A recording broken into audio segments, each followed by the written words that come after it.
For today's group assignment on aligning interests, we're going to take a look at a PR agency where I used to work and the way that it incentivized employees. The employees were given bonuses and promotions purely based on soft skills like living the brand, leadership, and initiative. The weights for each of these skills were determined by a scale created by HR.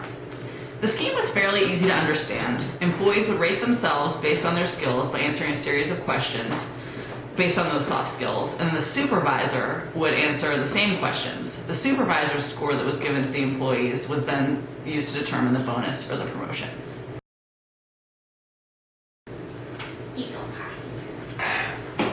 The incentive program is purely qualitative, not quantitative. The overall interest of the owners would be to maximize profit, which is not aligned with what the incentive scheme encourages. Quantitative measurements would have employees encouraged to perform on tasks that bring in money to the firm.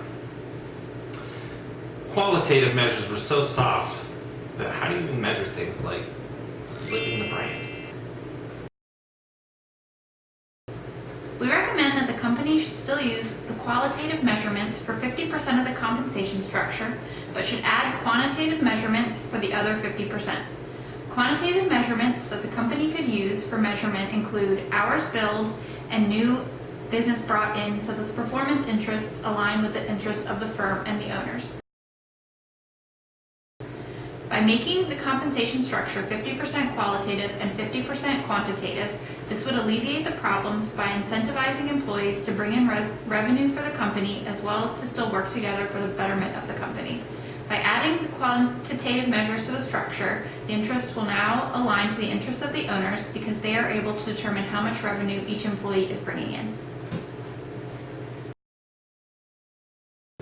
In order for this compensation plan to be effective, there needs to be a balance between qualitative and quantitative assessments.